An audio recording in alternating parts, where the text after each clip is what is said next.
I don't want a bank loan. I don't want a Kroger discount card. I don't want a coupon. I want cash. And those were his words. Welcome to the Rental Property Owner and Real Estate Investor Podcast, brought to you by the Rental Property Owner Association, providing benefits and services to real estate investors and rental property owners for over 45 years. With your host, Brian Hamrick from Hamrick Investment Group. Well, hello and welcome to episode 17.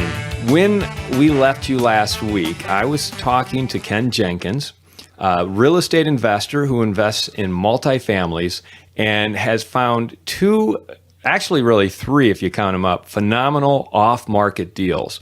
And last week, if you haven't listened to that episode, it's a fantastic episode. It really takes you through the nuts and bolts of how Ken did direct marketing to find his sellers, and then found a really fantastic off-market deal in Plymouth. He actually found two from the same seller, an 8-unit and a duplex. And just how those turned out for him. Well, he did it again. You know, he's basically has done it twice, and both times have been slam dunks. So, Ken, welcome back. Thanks, Brian. Are you ready to talk about your 20-unit? Absolutely. All right, Let's do it. Start from the beginning. How did you find it? Okay, so as part of my research into properties, I had looked at local communities that were very close to Plymouth. And I was in the process of sort of expanding from my homeroom, let's say, of Plymouth, where I had done intensive marketing, and looking at other adjacent communities. 2 towns over from Plymouth, there is a small sort of working class city, it's a city called Belleville. And Belleville's nice. Belleville has a downtown area that's walkable, and it's got lakes. And it's actually right along the lake. Right. There are a couple of lakes. And so the theme of Belleville is it's called the downtown on the lake. And that's what it is. And there are several small multifamilies that are right in the target demographic market that I'd been looking at. And I had written letters to several of these owners. And as we talked about in our last episode, that was one of my key marketing strategies, is directly writing letters to small owners of relatively small apartment complexes. So as a result, I was very familiar with this area. One of the things I often do, in addition to writing these letters, is just check Craigslist and see if apartment buildings pop up. And occasionally they do. A lot of times Craigslist is, for this type of purchase, filled with scam artists and con men who are just looking to fill out you as a potential buyer and maybe add you to their mailing list. But occasionally there are real people who attempt to sell their properties. And it's enough that it's really worth my time, or it had proven up to this point to be worth my time to investigate. So, checking Craigslist, I found that there was a 2-line ad for a lakefront apartment building in Belleville. It was for sale, and it listed a number to call. That was fantastic. I immediately called the number. I was very familiar with Belleville because lakefront apartment buildings are limited. There are probably 10 properties this could have been. One property was already on the market, but was extremely overpriced and had been on the market for about 3 or 4 years. So as long as this wasn't a remarketing of that property, I was very interested in finding out the details. So I called the number. The number it was an actual phone number. Step 1 in Craigslist responses. That was a good sign.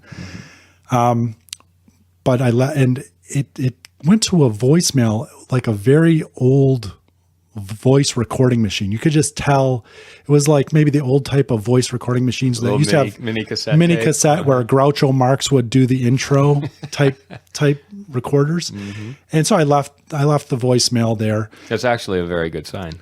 Right. It is a very good sign because, the target people who are owners may potentially have such a device still recording their voicemails. Right. So just on the off chance that it would work, I decided to reply via email to this to the sender, even though they didn't to the poster of the To Craigslist. the Craigslist ad, sure. Right.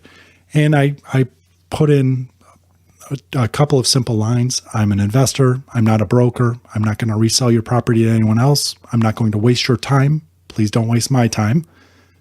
But call me directly on this phone number. I'd like to come see your property. 5 minutes later, my phone rang, which was a fantastic sign. Right. And it turned out that it was the son of the owner who was helping his dad list his apartment complex, his 20-unit apartment complex on the lake in downtown Belleville. And the entirety of their marketing was a 2-line ad on Craigslist. So Very effective. very effective. They got it. It worked 100% for them. And it worked out quite nicely for me as well. Now, I was familiar with this area, and when he told me it was a 20-unit, I immediately knew that it was likely that they were going to ask around $1 million for this property, which I knew also was going to be more than I would be willing to pay, and potentially beyond my ability to negotiate a reasonable price. A little bit out of your price range, in other words.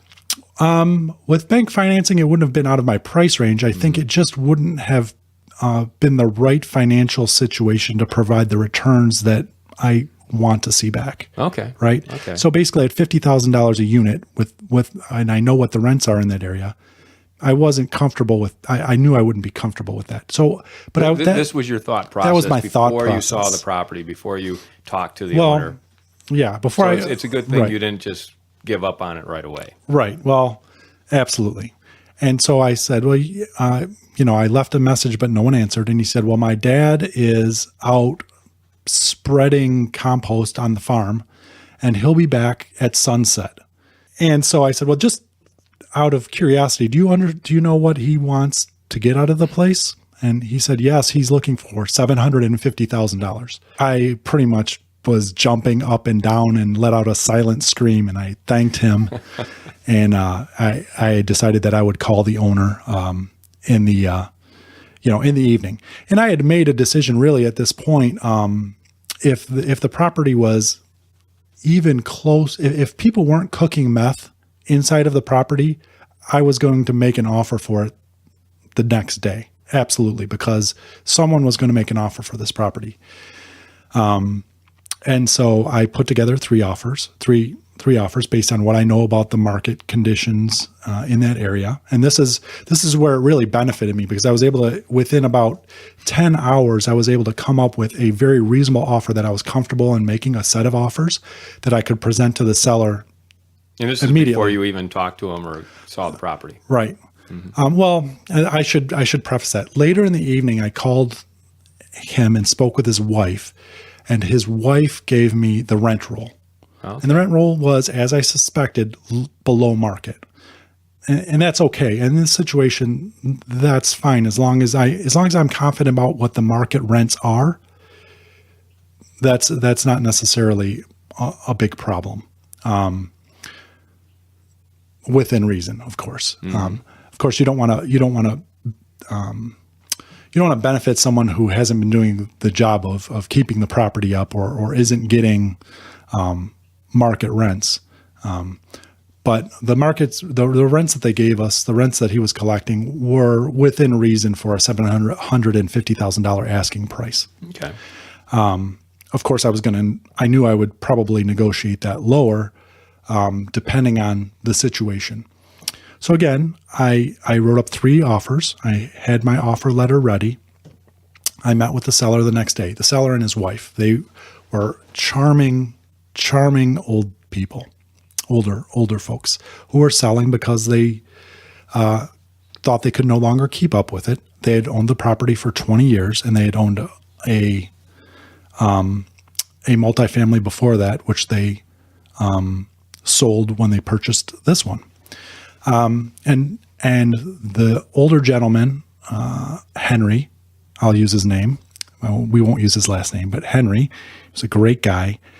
And he did all the maintenance himself, which is a good thing and a bad thing. He was very diligent, but he was also quite frugal. And so there are some repairs that were done that maybe wouldn't have been done. And, using the materials that he used. Sure, you could have spent a little bit more money and Absolutely had them last longer. So I met them at the property, and we started walking through a couple of units. Now, Henry he's a great guy, but he did not want any of the tenants knowing that he was selling the building. Sure. And so I had to play along, which I've done this before. So this is not a surprise. And we started walking through the units.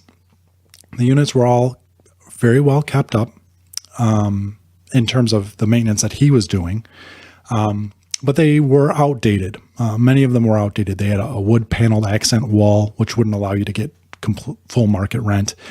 And he had kept the appliances alive with baling wire and duct tape. I mean, they literally were late 1970s appliances that he must have inherited, and he just continuously repaired them. Wow. And now that's a negative. That's right. That's not a positive. And he was getting below market rents. Well, you know, upon seeing that in order to get new tenants at a higher rent, you're going to have to spend at least $1,000 to replace the appliances. Absolutely. Refrigerator, stove, whatever right. else is in there. Yeah. I mean, that's exactly right. So that calculus was going on in the back of my head, but I still had, so when we make a commercial purchase, there's any sales agreement or purchase agreement that I offer, there's an inspection period, and I can revise my offer based on the results of that inspection. So I wasn't overly concerned at this point. I knew that I could recapture some of that loss by renegotiating. Sure. Yeah, it's also an opportunity to negotiate. Right. Absolutely. And so we went through, and I was very kind to him. And this gentleman, he took me to his utility room, and because for the last 20 years he's been taking care of this property, proceeded for about a 2-hour period to show me every replacement part that was in the utility room. And the utility room was, 15 by 10. And it just was chock full of washers and screws and general repair parts. And he did a lot of explanation. And I humored him because even though I knew I wouldn't be managing it myself, I was hoping that I would be able to convince him to do to accept some seller financing. Sure. And the more I saw of the property and the more I saw of how much care he took, I knew that while things wouldn't have been necessarily repaired exactly as I would have liked it, I was certain that there was nothing that was left undone, where there were hidden things that were occurring over time, like big leaks and things like that. He was taking care of it well enough that you absolutely were pretty confident that it was in good shape. I was extremely confident after spending several hours with him. And so this particular property has a boathouse and it's lakefront. And it's got about 120 feet of frontage on the lake. So we went down to the lake, and I found the first and really only sort of structural deficiency is that the seawall needed to be repaired. Now, I'm not an expert on seawalls, but I knew that was going to be a potential large expense. So we went back, and we're standing in the rain, and with his wife and him, and we'd spent probably 3 hours on the property by this time. And I said, well, thank you so much for showing me your property, Henry. I'll tell you what, I'd like to make you an offer to purchase the property. And I was immediately going to walk back to my car and get the offer and present it to him. It was a little drizzling outside. And now, prior to this point, I just back up a little bit. I'd spent about 1.5 years looking for my next property, making offers, getting a certain way, and not being able to get to the closing table for one reason or another. And so this was, at this particular point, I was really excited because I knew that financially this worked out. At market rate rents, I knew that this could be a $1.1 million property. So there's almost nothing that I could find in the inspection period that would completely sink the deal. I mean, it might be room for renegotiation, but it wouldn't completely sink it. So I'm in the middle of discussing this with him, and I say, Henry, I'd like to make you an offer. And he said, hold on. Before you even say anything else, let me tell you something about me. I don't own a television. I don't own a computer. I don't own a cell phone. I've never had a bank loan. I'm not going to accept a bank loan. I don't want a bank loan. I don't want a Kroger discount card. I don't want a coupon.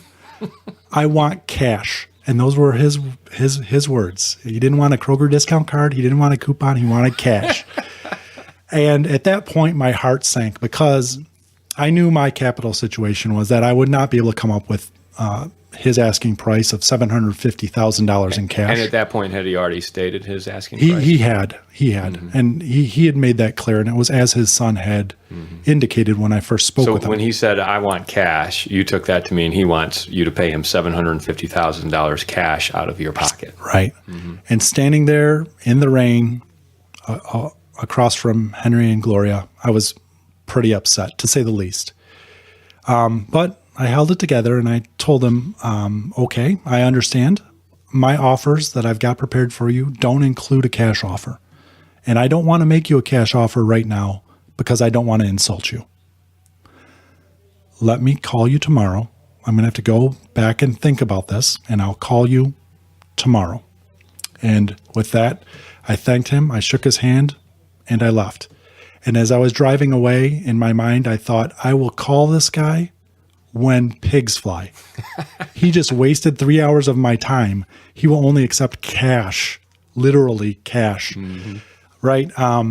Now, before I went to meet with him, I attempted to call you because for most of the offers I make, not all, but many of them, if it's a big offer, I try and run it by my trusted advisor, my cousin.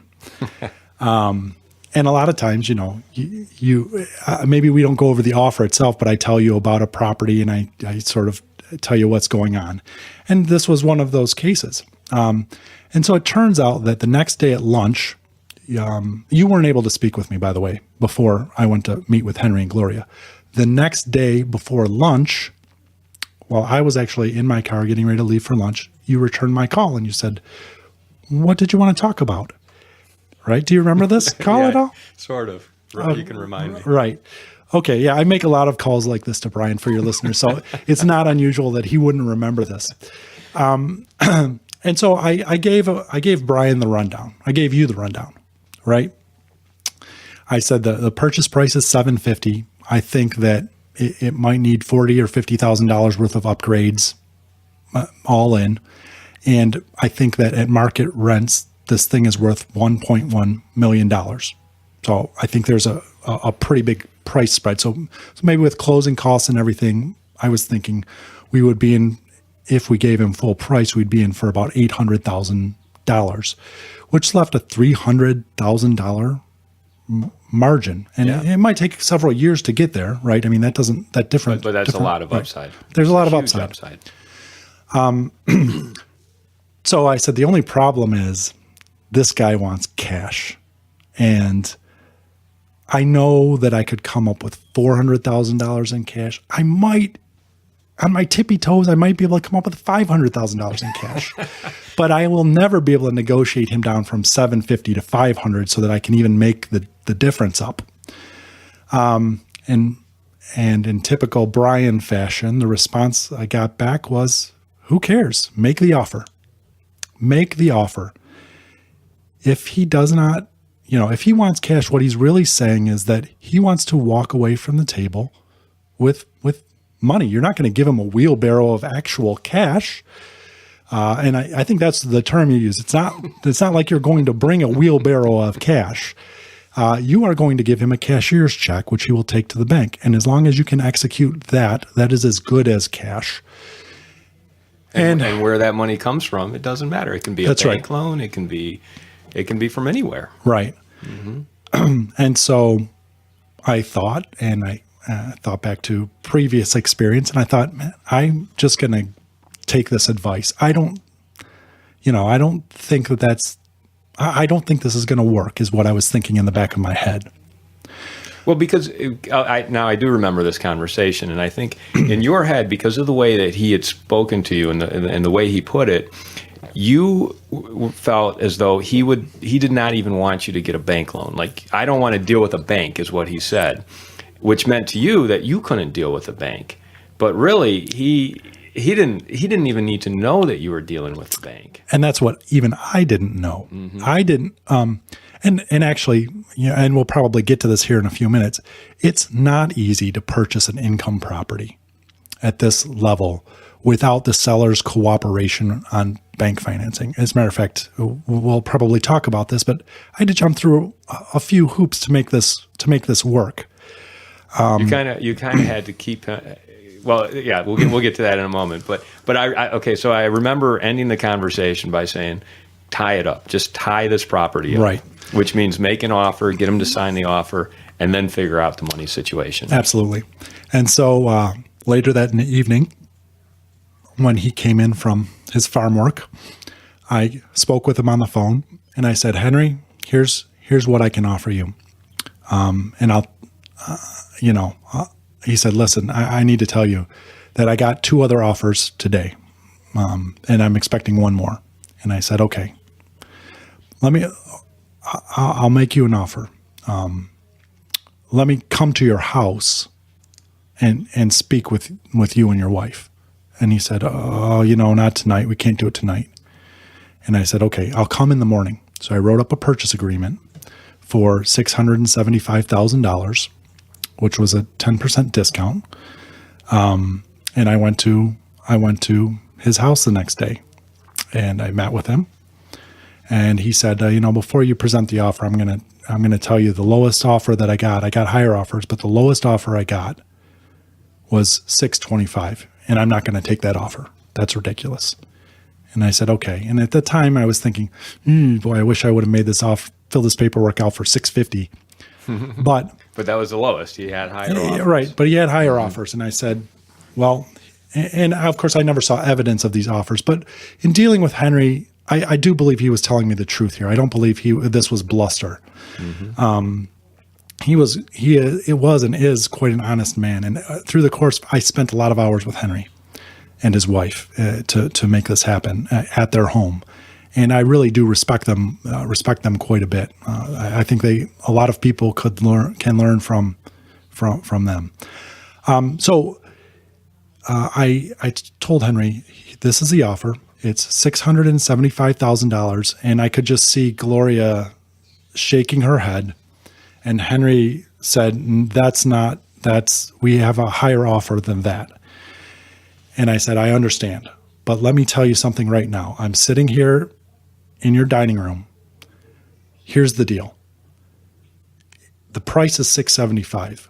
Whatever I find in inspections, I'm not going to come back to you and say it should be $1,000 off because the carpet's old, $500 off because the appliance doesn't work, $1,000 off because the seawall's broken. Either we will execute at this purchase price or we won't execute at all. I won't ask you to make that decision after the inspection to come to a lower price. That doesn't mean I won't inspect the property because this is a big purchase for me. But $675 cash is the offer." Yeah, it's $675 as is. As is. Now, as is, but the purchase agreement was written pending approval of the inspections. Sure. Right. And he looked at his wife, and they sort of gave a silent yes to each other, and then he shook my hand and said yes. And he said he wanted to look over the contract, in which I left with him at that time. And we actually spent maybe another hour and a half talking. And in that time, I was really trying very hard to get him to accept seller financing, and just trying to convince him to give me seller financing and accept the additional $75,000. Let me get the books in order. You would have paid him more for seller finance. I was offering to give him his full purchase price for seller financing. Did you explain to him the tax consequences? He was not interested. Wanted nothing to do with. He wanted nothing to do with it. As a man who's never had, and I looked at the properties that he's owned. He's never had a lien on his properties. And he's told me where his properties were. Or loan or any sort of mortgage. Right. No liens, no loans. He was a cash guy. Kind of guy. And that was how he lives his life. And that's fantastic. Worked out well for him. He owns a lot more than just this property that he sold. So it turns out that at the end of that conversation, I left them. And then I came back the next day and spent several hours with them going through the purchase agreement line by line, explaining what my understanding of the different terms meant. It was at that time I really wish I had a much shorter purchase agreement. It was probably, I think the one I issue usually is about 30 pages or so long. Wow. It's not terribly long, but that's the long form purchase agreement. And that includes all the appendixes. Where did you get this purchase agreement from? The one that I have is one that I had my real estate attorney draw up for me, and I just change it. Okay. So over time, and since I've presented it so many times, and I've probably, I would say about 15 or so times I've received feedback from either a seller or a seller's attorney on what they will and won't accept in terms of clauses in this agreement. And I understand what sellers perceive to be in my interest versus what sellers perceive to be in their interest in terms of what they want struck out and not. And so I've got sort of a standard form that I'm using now. I don't show my attorney every time that I present that offer to someone because that would be pretty expensive for me. You'd be paying your attorney a lot. I would. I mean, he's drawn it up. He drew it up. Now you can go do what you need to with it. And it's not, I would never want to start from scratch without having done that. But there's not a whole lot of value in repeating that activity each time. I did, however, have him review it as I was drawing up the partnership agreement. So I have a partner in this property. And I don't want to jump too far ahead, but so at this point, they signed the purchase agreement, and then I was extremely happy. Now, in your purchase agreement, now I know that he had told you he didn't want to deal with any banks, but in your purchase agreement, did it state that you would not get a bank loan, or did it give you the leeway to get a mortgage? I removed the clause that that is typically in that purchase agreement that would allow me to withdraw from the purchase agreement if I was not able to find suitable financing. Okay. But at the same time, because Henry was under the impression that I was coming with cash, he signed the purchase agreement without a requirement for an earnest money deposit. So effectively, I had no money on the line at this point. Oh, so you didn't have to put up any earnest money. I put up no earnest money. Interesting. That's correct. Right. And again, he expected you to come with cash, and you expected to come in with cash as well. It just wasn't your cash. It was that's correct. That you ultimately got from a bank. It turns out that I ultimately did get the cash from a bank. Ultimately, but he put that check in his pocket, and right. As far as he knew, it worked great. He told me what he did with the money, and I won't share that with your listeners. But he made another investment with the money shortly thereafter, and because we had opportunity to speak with each other a couple of times since the purchase. Okay, but let's go back to you got him to sign the contract, and then what did you go through? Because I know that there was some difficulty because you didn't want him to know that you were dealing with a bank. Right. So he wanted a very quick closing. His idea was if I have the cash, and I did lead him to believe that I would pay with cash. His idea is if you have the cash, there's really nothing to do other than do some inspections and get the title work done. And we can close in, what do you think, 3 weeks? And I said, well, I had a conversation with him, and I told him that, I run all of my large purchases by my father, who has invested with me in the past, and that I'd need to speak with him about it, among other things, and that he wasn't currently in town. And all those were all true statements. So I started off with delaying tactics. And really what I was trying to do is get to the point where I would either be able to execute a hard money purchase of the property, or I would find a bank loan. So go out and find hard money, someone who would just put up the $675 that you needed to close, right, and basically give you a bridge loan until you could get to permanent financing. Right. Mm-hmm. And so there were effectively three strategies here, right? Find individual investors who would take an equity stake in the property, but come up with the entire purchase price that way. That was one option.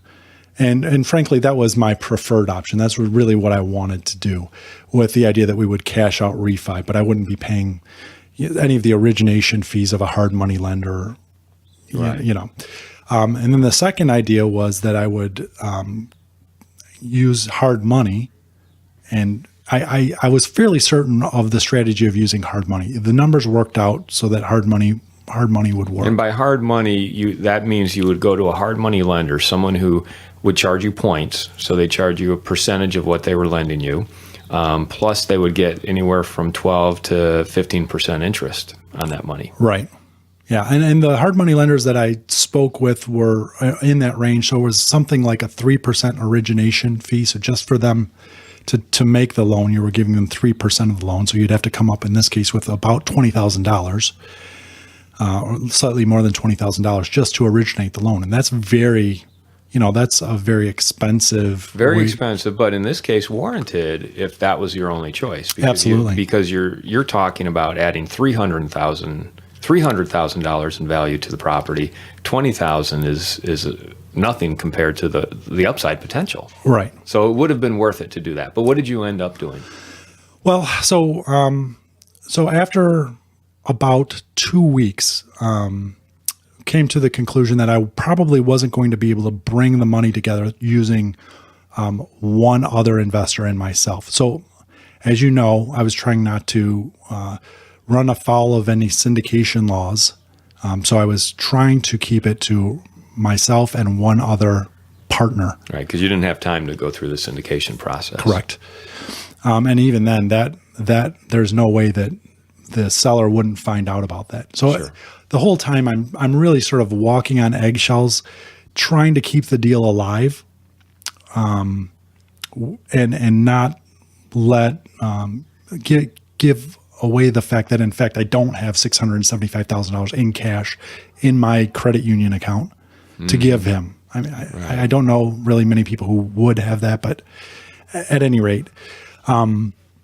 So I found a partner, a person that I'd been working with for a number of years, looking at different properties, who had a very close relationship with a local bank. And it turns out that we were able to convince this local bank to provide us a loan. And there was a challenge here because the lending requirements and the underwriting requirements for almost every bank, one of their requirements is to see a copy of the seller's tax return. That's one of their document and I remember us requirements. talking about that because that was one of the things that I thought you'd get hung up on. And we did get hung up on it. Because the banks, they want to see the seller's tax returns. Because they want to make sure that what they're telling you is what they actually told the IRS as well, as far as the numbers, the income, the expenses, that sort of thing. Right. Mm-hmm. And of course, I not only did I not get those, but because of the way that the owner was managing the property, I had to basically reconstruct what he was telling me from his utility bills and the due diligence paperwork that he had given me. And he kept everything in a relatively good order, but I had to reconstruct books. Was it mostly handwritten? It was all handwritten. It was all handwritten. Well, he doesn't have a computer, no Excel, no, there's no Excel, spreadsheets. No. It was all handwritten. All handwritten. He had ledgers. He gave me his ledgers. I translated it all. And effectively, we met with the bank, or I met with the bank, and convinced them that they should make this loan. And it was pending the appraisal, of course. You had to go through his handwritten ledger and reconstruct his notes in order to provide financials to the bank. So tell me about that process. Of course, as with most owner landlords, he was not paying himself an appropriate amount to maintain the property. He probably wasn't paying himself at all, aside from cash flow. Right. That is correct. And so from his books, you couldn't tell how much time he was spending performing repairs and things of that nature. I recreated the books as he provided them to me, and I had a version of those books, and then I had restated actuals going back 3 years that recast his books as though the property were performing with a management company. So you did kind of a pro forma. I did a pro forma based on the materials that he had, and then I used a 10% repair, a 10% maintenance. I took escrow amounts out for per door capital holdbacks, and I basically recreated everything. So I had the information he had, then I had what would this property have done in the past 3 years if I had owned it. Mm-hmm. And then going forward, I projected forward based with the bank loan included. Right. Right. And a lot of banks would not have found that acceptable. But luckily, you found a bank after talking to many of them that said, okay, we'll allow you to do that. Right. My own bank that I have a great working relationship with, and they're constantly asking me to come in and talk with them about any properties that I see. Didn't want it. They simply said, there's no way we can get this through committee for you. I don't want to waste your time. And so it turns out that my partner had a good relationship with another local bank, and they were willing to look at it. And we explained the situation. We explained, Henry's background, that he dislikes banks. We explained he's never had a bank loan. He doesn't trust this process, and he simply won't accept being involved in it. And they were okay with that, with reason. We had to go back and make a presentation I went in and made a presentation in front of the loan committee explaining why we didn't have the tax returns. Wow, you actually got to talk to the loan committee. Right. Interesting. And so that went okay. I couldn't tell at the time whether they trusted me or not, but I was presenting it really in what I thought was the best light. And to be honest, this was a big personal investment for me. I mean, my sort of your comfort zone. My comfort zone, but then also sort of my philosophy on this. I mean, I had a lot of my own skin in the game here, and I wasn't trying to lie to myself that this was going to be a good property just to get the deal done. Mm-hmm. Right? I mean, I've passed on enough that I sort of have faith in myself at this point. Well, you knew the area. You knew what the rents should be. In fact, you actually put some test marketing in Craigslist to try to rent out these were 1 bedrooms, right? Well, there are 10 1-bedrooms and 10 2-bedrooms. So you did some test marketing to see how many calls you would get at the rents that you thought they would rent at. And you actually got enough calls that you knew that it was well under market. Oh yeah, so absolutely. You were at risk and you were putting yourself out there, but you had enough knowledge and data, and especially knowledge of the area, that you could proceed with certainty. Right, absolutely. Mm-hmm. And so then to go forward with this process, the loan committee said yes, but pending the results of the appraisal. During this time, while I was negotiating with the bank, at the same time, I was doing the physical inspections of the property with the owner, and that did not go well. I wanted to look in each unit. I'd looked in almost all of the units, and then the owner, and I believe I shared this with you, he illegally entered one or two of the units. I didn't realize that he had not given the tenants notice that we would be going into the units. Oh, okay. And so some of them were very, very upset and threatening to actually sue him at the time. And so we got through about 16 of the units in total. And then we sort of had to stop. The other units weren't going to be possible because not something you want to happen when you're inspecting the property. Absolutely not, right? But he just wasn't. It turns out that he had also been entering the units without notice, and so this was sort of normal operating practice for him. And he also had a policy, much like the other owner who I purchased from successfully. His policy was, once you move in, I will not raise your rent if you don't cause trouble. If you pay on time, if you don't leave your window open so I'm paying to heat the outside, I will not raise your rent. As a result, there was a gentleman who had lived in a 2-bedroom lakefront apartment for 18 years at the same rent of $550. Oh my gosh. I mean, unbelievable. Wow. Just absolutely unbelievable. And so going back through the purchase process, we were waiting pending the appraisal.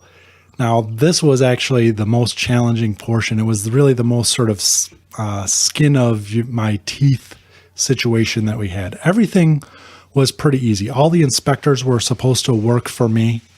So that was pretty straightforward. The environmental on small buildings like this, there's not a whole lot to it. As long as there's nothing is found in a paperwork search, typically you're not doing drilling on site. So right, you're doing a phase 1 environmental, and they can tell you pretty quickly if you're going to have a problem or not. Right, and so we had executed that, and he was not involved in any of that. At the same time, I was telling him, we're waiting for the environmental to be done. We have to, just wait just another 2 weeks, another 3 weeks. And time was ticking by. So we were at about 5 weeks into this process, 4 weeks into this process. And when we got the appraisal back, we paid to expedite the appraisal. It was a real challenge because Henry wasn't going to be available when the appraiser was going to be available. And as you know, the appraiser works for the bank. The appraiser doesn't work for me. Right. So you had to let the appraiser know. Don't let Henry know that you work for the bank. But I wasn't able to contact the appraiser directly, because the bank wants the appraiser to be impartial. And I also want the appraiser to be impartial. I'm paying several $1,000s to really ensure that I'm not making a huge mistake at this point. Right. So I want the real number. I don't want him to have any made up number. But I also do not want him to tell Henry that he works for the bank. So there were some setbacks in the scheduling, and we got those all worked out. The day of the appraisal, I parked down the street, the most likely route the appraiser was going to come, and I had his phone number so I could guide him in, and I called him, and I flagged him down about 4 or 5 properties down, and I just gave him the rundown and asked for his cooperation. And I told him, I want you to do your job. However, if he asks who hired you, if the seller asks who hired you, it's unlikely he will ask, but can you just not answer or just say you're not sure or you'd need to check your paperwork? And please don't offer that it was the bank that is paying you to do this. Right. I mean, technically, we paid the bank to pay him. Yeah, you're paying for it. Right. Did he get it, and did he have any? He had no problem with that. He just laughed at me, and he said, I got it. Because this situation does occur where people don't like to deal with banks. Oh, absolutely. And so that was okay. So then we met, and then at that point, the seller was really skittish about showing units. He didn't want to show any more units. I mean, it was really pulling teeth. He didn't want any of his tenants yelling at him. He tried to back out of the deal probably twice with me, and I had to go sit with him at his house and chat with him and tell him he shouldn't back out. Anyone else who buys it is going to need to do an appraisal, and I had to do a lot of, I'll say, hand-holding, just to really convincing to sort of keep the deal alive. Sure. So we did that. the appraisal came back. The appraisal was $850,000 with the rents at the rents that he was currently collecting. Wow. That great. was, the appraisal is based on without building three in methods. any of the upside potential. Without building in any upside. At 850? Right. At 850. And you had it under contract for 675. That's correct. Fantastic. Right. And the rents were 20% below market. At least. We know they're probably, now that we knew at the time, they were probably 20% below market. And we've subsequently learned they were more like 30% below market. So there's, I mean, this is going to be a great property. Yeah. This is going to be a great property. And by the way, you see that appraisal. You know what the property appraises for. Right. The seller does not. He does not. So he has no idea what it Right. appraises for. That's correct. Right. Nor do you want to let him know. No, definitely not. Not until after everything's signed and done. And even then, it turns out he asked and I didn't tell him. I deflected the question. Good. I just told him it came out good. That's all you need to say. Came out good enough. Came out good Right. enough to do the deal. So then we just needed to get through the point where he would feel comfortable accepting the check and signing the signing the closing documents. So I've been working with a title company, and I had them set us up in two separate rooms. The bank, my partner and I in one room, and the seller in another room. And I had the bank show up half an hour early. We executed all the bank's paperwork. They waited. I walked into the other room, met with the sellers. They executed their portion of the paperwork. They left happy, relatively. So they got a check. They got a check. They walked out with cash. There was a little snafu. For some reason, the property they held in their own personal name, which I absolutely can't believe they were doing this, but it was also jointly held, and the wife didn't show up with her driver's license, which caused a slight delay. So they had to go home and get it. And they were pretty upset that I didn't tell them that she needed to bring her driver's license, but that's okay. We got past that.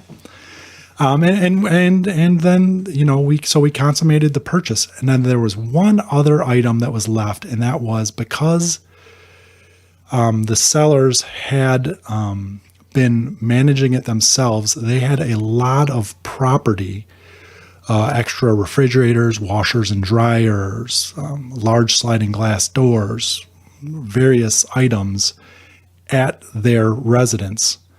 And so after the purchase, I went over there and collected most of that stuff and trailered it back to my own home. But because it was, thousands of dollars worth of materials, I wasn't going to leave that with them. So they wanted that back, or they didn't want that back, and you just had to. They didn't want it back. It was at their home. They wanted it gone. Oh, that was part of the deal? And it was part of the deal. Oh, okay. So coin-operated washers and dryers, and things of that nature. Mm-hmm. That over time that they had collected. Okay. And so that was that was the purchase. And the day we closed, my net worth on paper improved quite a lot. And I was very, very happy with that. And subsequently, I know that the sellers are very, very happy with it. Mm. And after dealing with them, and they have an adult son who is actually my age, this is another situation. We talked about this last week, where the children of the owners simply, they cannot, because of the relationship with their parents, take over ownership of these properties, because they would never be able to do it right the way that the original owners were doing. Right. It's better for the harmony of the family. Absolutely. That they sell the property and let someone else take care of it. And it still baffles me. I mean, the sellers had a certain outlook on life and what's right. And they refused to take $75,000 more. I offered more than a dozen times, over hours and hours, to pay them more than we agreed upon if they would restructure the financing And hold the note. and hold the note. At one point, I was even considering if they would even let me just go to a bank, because there was probably a 4 or 5 day period where I didn't come up with enough money from a single private investor to make the purchase, where I wasn't sure if this thing might slip out of my grasp. So you were going to go negotiate. Well, if you let me get a bank loan, I'll pay you more. I was thinking about it. But I never and you did that anyway. Well, yeah, right. And at the end of the day, did they care, or did they even know? They're not, while they don't have a computer and they don't have a television and they don't have cell phones, they're not ignorant. I'm certain that in the end he knew. He has those papers, and he's a smart enough guy. He could read the papers. He could read the papers and see that the there. title company was there are certain words that they use to determine whether or not you're the sole owner of a property free and clear, and whether or not you are the person who's taking out a mortgage. Right. And that was present in the title commitment and in the closing documents as well. Did he have any problem with it? He didn't. And whether or not he saw that at the time of closing and just decided that we were so close to the finish line that it didn't matter. I think maybe for him, as I look back on it, the big thing was he didn't want to be hassled with the bank. He didn't want the bank to tell him what he should do with his property. Sure. And he achieved that, right? He achieved that even though I went to a bank and got a bank loan. Right. Well, so you made it to the close. Fantastic. Congratulations. This was about a year and a half ago? It was June of last year, so it hasn't been a year yet. Oh, you haven't even owned it a year. Yeah. So now you took over, and so this is like part 2 here of the story, because this was not as this was not as turnkey as the previous property, the one in Plymouth. You ran into some problems. So let's talk about that now. Now you own the property. What happened? Okay, so there are a couple of things. How can we start? Okay, so I had a management company at the time, and they were doing an okay job on my properties in Plymouth, or they had done a good job for me. I was achieving the cash flow that I wanted. I was achieving everything that I needed. And you were just going to hand this over to them. Say, here you go. Take it. Do the same thing you're doing in Plymouth. And we did hand it over to them. And I said, okay, however, I've seen from you guys that, when we have had to do, small repair jobs or even medium-sized repair jobs inside of a unit, and there was some of those, just turns that were maybe a little slightly more extensive than your standard cleaning and repaint. They weren't executing that as cost efficiently as I knew was possible. So I negotiated with them to have a handyman work on my properties, on my portfolio, 1 day a week for a fixed rate. So you're paying a fixed hourly rate. I'm paying a fixed hourly rate, and that was what I had negotiated.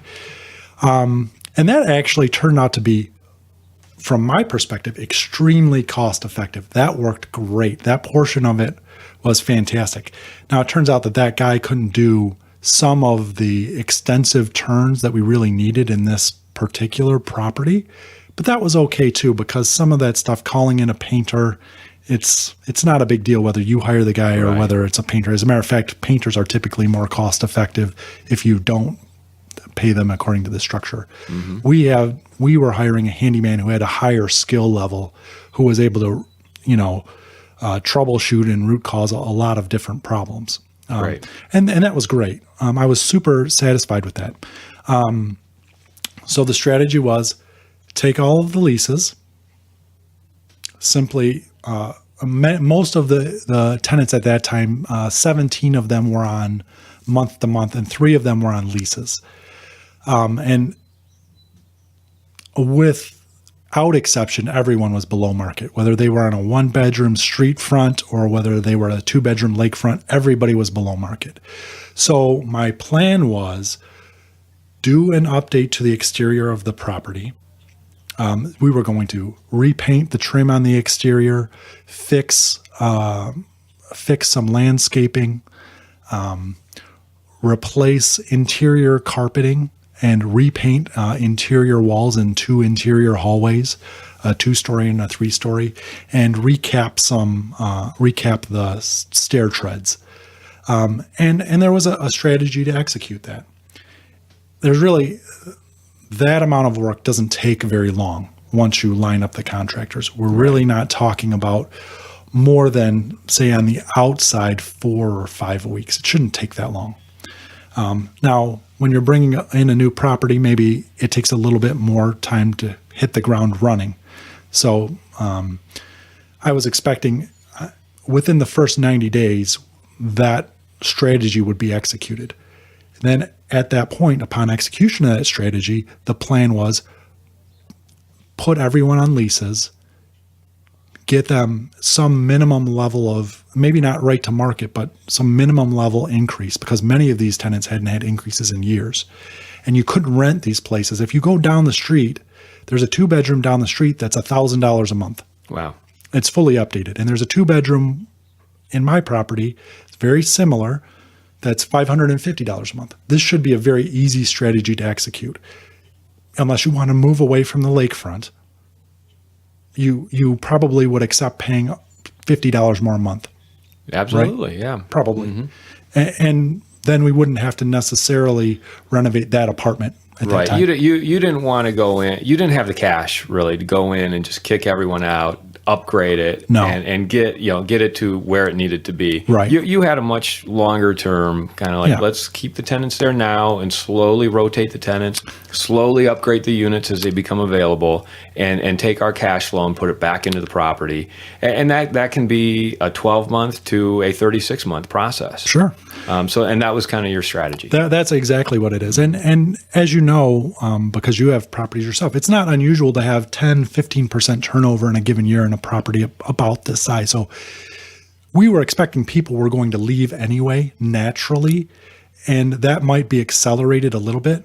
And as a matter of fact, in our financial plan, we expected that in the first year we would have 10 of the tenants leave. So 50% turnover. 50% turnover. That's reasonable. That's what we had expected in year one. Mm-hmm. And so that's where we started. The management company went in, the first tenant left, maybe a month after we took possession of the property.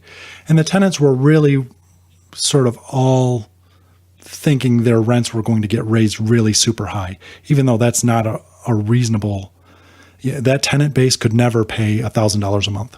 Mm-hmm. It's not going to happen. If you have someone who doesn't have a job and is retired and is paying $550 a month, there's no chance they're going to pay $1,000. Right. Why and you're not ask expecting them to. Yeah, that wouldn't be part of the strategy. Increase. Yeah, a much more modest increase. And so the first tenant moved out, and that was fine. And it took a little bit longer than I was expecting to renovate the apartment. About 6 weeks it took to renovate the apartment. Really? That's a long time. It is a long time. We did some drywall repairs. We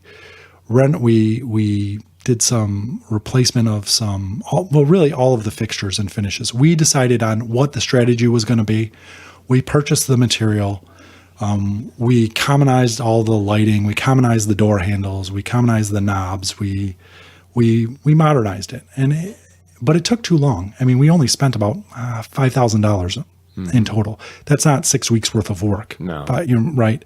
But this was going to be the target for what we would just do every time. So you're setting the standard for the rest of the units. Right. Sure. So that can take a little bit longer. Right. So the first time I was a little understanding. So then another tenant moved out the subsequent month, and we weren't getting calls for the first unit. So I'm sort of going into, right, we hadn't filled the unit. And now at this point, by the time this had happened, we had basically finished all of the exterior improvements. We put new coin-operated washers and dryers. We increased the number of washers and dryers, all new flooring. Really, the place looked much better than when we took it over. And even the tenants who were living there were like, this is incredible. We love it.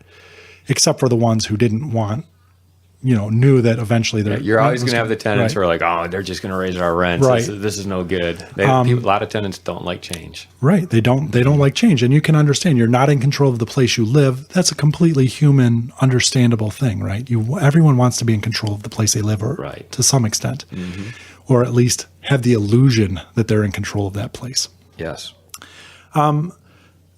So month after month, tenants were leaving, and we weren't getting anyone filling the units. And this just didn't make sense to me.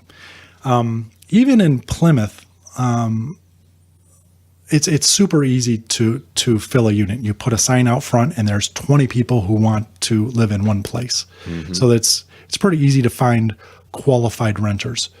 But Belleville is not as nice as Plymouth. And the credit scores of the people who live in Belleville are lower. And this is the difference between a B area and a C area, and this is a C area. And that's just sort of the way it is, even though it's lakefront. That's the type of people who are coming in. That's what I thought, at least. However, every time... What period of the year was this? So we took over the property in June, middle of June. So in August, this apartment was ready for rent.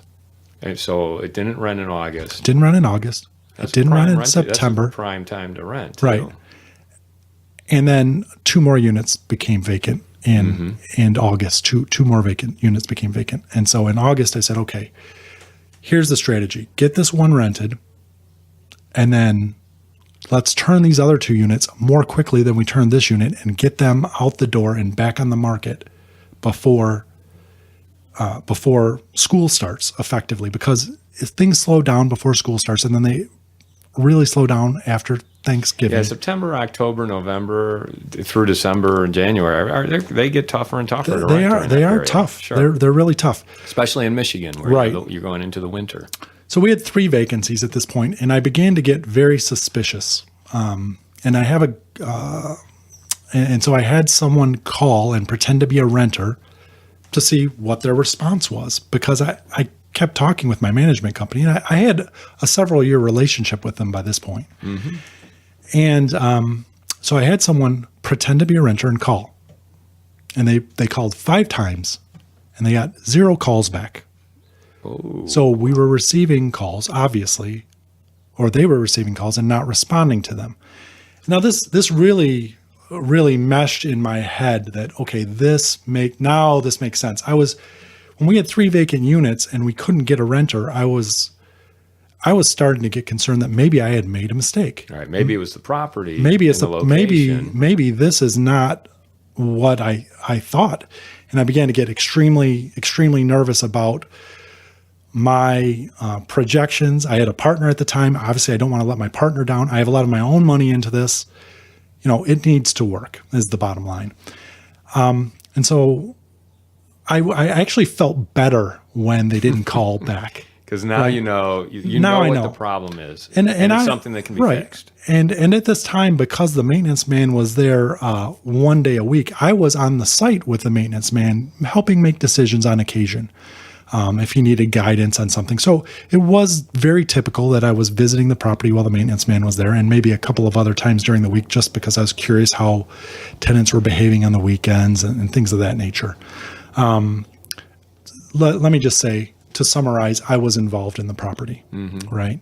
In a way that I'm not really involved in my other property. Right, more so than you want to be, really. Right, more so than I wanted to be, but I knew that we were sort of repositioning it and that it was going to require a little bit of extra work, and I know the upside is there. So I was interested in making sure we execute that. So at this point, we have 3 vacancies. I know they're not responding. And when I'm at the property, people are literally walking by saying, hey, can I rent this place? They're asking me if they can rent this place as just a guy who's standing out in front of the property. So it's pretty clear there's a problem. Yeah. In the background, I had been asking for my management company to bring target properties for me to purchase to me. And I had been considering replacing them for the simple fact that they weren't doing that. But this really put it over the top, and I had made the decision to make a change. So in October, I decided, the beginning of October, I said, that's it. I've got to fire them. You had 3 vacant units. I had 3 vacant units. They weren't returning people's phone calls. In September, there were 3 vacant units. Mm-hmm. And at the end of September, 3 other people, so September was an interesting month on the property. It turns out that there were 2 units where there were people who were involved in some drug use. One tenant sold another tenant some drugs, and he overdosed on them and died in the property. Wow. Subsequently, the tenant and his girlfriend moved out of this property because the other tenants were very upset about what had transpired. So you had 2 separate tenants. Right. One of them sold drugs to the other tenant. That tenant died. Right. So the drug dealer tenant moved out. Right. Because he didn't want everyone looking at him suspiciously. Right. And it turned out that it was his girlfriend who was involved in this. And wow. So now you have 5 vacant units. Right. And one other person had planned to leave. So that brought it to 6. And they still hadn't rented out the first unit that had basically been vacant for, at this point, 3 or 4 months. So they hadn't rented anything at this point. They had rented nothing. So you had 3 vacant units plus 2 more that were going vacant. Plus 3 more going vacant. Wow. Okay. And so at this point I said, okay, this is a problem because at this point, even not counting the capital improvements we're making, with 6 vacancies, which is a 30% vacancy rate, we were going to start being cash flow negative every month, right? Excluding the capital improvements. Right. And we can't have that. So it was absolutely a time to make a change. So for maybe 1 week period, I said, before I give up on them, maybe I'm just going to help them do some marketing. I was lying to myself that I could maintain this relationship. You're going to fix them. And I put out Craigslist ads, and I was getting bombarded, absolutely bombarded with people who wanted to live here. It was amazing. Gosh. And so I was forwarding them to my management company, and still nothing. And I had been interviewing other management companies, and I finally got to the point where I just pulled the plug and I went with another management company, and I was required, based on my contract, to give a 30-day notice. Mm-hmm. So on October 15th, I gave my 30-day notice to my old management company. Well, at that point I said, well, they're not going to do anything else for me. And I just started leasing units out. And it turns out during that 30 days, you managed it yourself because they were not doing anything? They handled all of the maintenance calls, and I did the leasing. Wow. Is what happened. And I also turned one of the units myself. Wow. I actually turned 2 of the units myself. So, okay. So it turns out that maybe from October 15th to October 31st, I was doing that. And then, unfortunately, because I still have a day job, I was called away to work, and I was out of the country for a 2-week period, the beginning of November. But in the 2-week period, I was able to turn 2 units and fill 4 vacancies. So we went from having 6 vacancies to 2 vacancies. And then the new management company took over, and they got, and since then we've had, an additional 5 tenants, leave. So we've had a total of 11 tenants leave, mm-hmm. and the management company has successfully filled all of those vacancies. So you're happy with the new management company? It's a working relationship. Let's just say they do a good job, filling the vacancies. And there are other areas where we've had to work together. Mm-hmm. And so it wasn't as seamless, and their bookkeeping skills are not what I would like them to be. Mm. What are they using for bookkeeping? They use Propertyware, which is a property management software. Mm-hmm. But I think it's not necessarily the software. I think it's their practice and how they're using that software. Oh, okay. And that's a little bit different than I know what's possible because I worked extensively with the other management company, and they were actually good at that portion of it.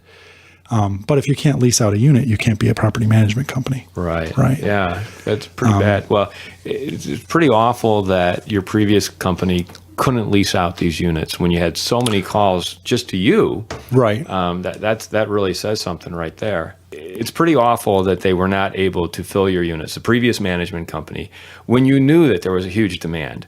So that's just an enormous breakdown right there. Luckily, you found a better management company, and in between, you were able to fill those units yourself. So good for you.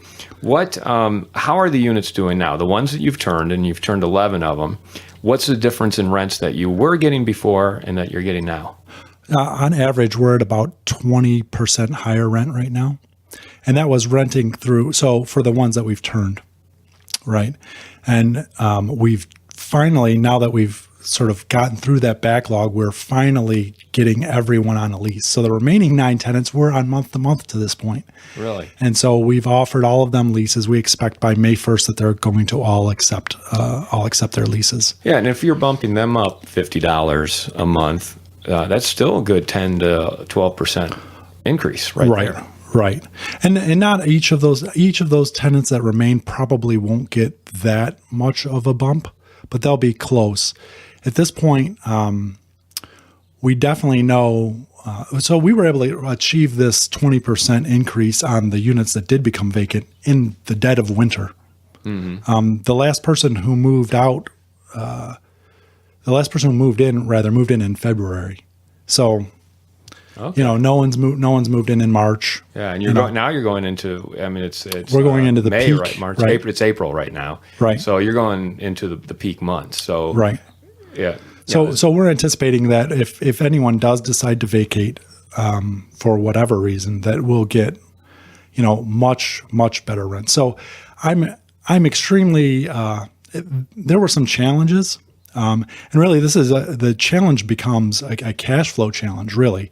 Mm-hmm. And there's no problem because we have enough in reserve that we sort of planned for this. So you built in some money up front. Oh, yeah. Because you knew you'd have to put it into the property. We built in some money. However, the one major capital expense we built in money for, we basically used to turn units and cover unplanned vacancy. And that was the seawall. So you budgeted money for the seawall, but you ended up having to use that money for something else. Correct. So are you replenishing, now that you're getting more cash flow, are you replenishing that? Are you able to do that? So we've got 2 strategies here. And because we have sort of a 3 to 5 year plan, what's probably going to happen is that we're going to take out an additional loan to get the seawall done. Take that expense this year, then next year have cash flow without that expense. Do you have to get the seawall done? If we want to achieve prime lakefront rents, yes, because the seawall will include removal of an unsightly concrete boathouse. Do you have to get it done right away, though? No, it's not. It's not required to get done right away. So right now, our estimate of value based on the new rents is that the property is about $990,000. That's where you would value it. That's where we would value it right now, and we believe that in order to achieve about a $1.15 million valuation, that we need to get the boathouse removed, get the seawall area fixed. That will really give the tenants a nicer, and that will result in higher lakefront rents. The difference between the $1,000 unit down the street and the $550 unit, one of the differences is what type of access to the lakefront do they have, and this will solve a problem with the property. Nice. Okay. So is your strategy then? Are you on a 5-year balloon? We are on a 5-year balloon. And mortgage-wise, so you have a commercial mortgage, 5-year balloon. Correct. So your strategy then is to get this running as best you can. Turn all the units, get the rent, maximize your rents, fix the seawall, make it a prime lakefront property, then refinance? Right. Well, there are 2. Refinancing is one option, and it might be a very attractive option. And potentially, if we see values continue to move in the direction they have in the past 18 months on these multifamilies, potentially selling it is a valid option. We continue to see cap rates decline. And which means values are going up. Which means values go up. Mm-hmm. And it's getting increasingly difficult to find purchases like this, where there's some type of value play. And so it might make sense to simply exit out of the property. And of course, there are a lot of variables with that strategy as well. The exit strategy needs to take into account the tax implications, right? So finding a suitable property to 1031 exchange into would be the ideal situation.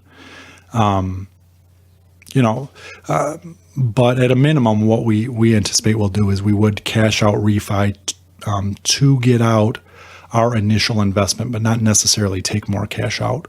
Mm-hmm. And I think, we don't need to make that decision right now. That decision will develop on whether or not we're able to really achieve these high market rate rents we think. That will make the decision on whether or not we take cash out. Just like I would do, or I am currently doing in my other property, if I believe there's significant potential upside, if the market indicates that is the case in terms of rents continuing to go up, then we may decide that it is still conservative enough to take additional capital out. Thanks for sharing two really fantastic stories about your two major acquisitions. Last week, your Plymouth 8-unit and duplex, and then this week, your 20-unit in Belleville. Ken, thanks a lot for taking the time to talk with us. Well, thanks a lot, Brian. I've learned a lot. Really appreciate it. Yeah, thank you very much. You've been listening to the Rental Property Owner and Real Estate Investor Podcast, brought to you by the Rental Property Owner Association. You can find out more at rpoaonline.org. If you enjoyed this podcast, please go to iTunes to subscribe, rate, and review.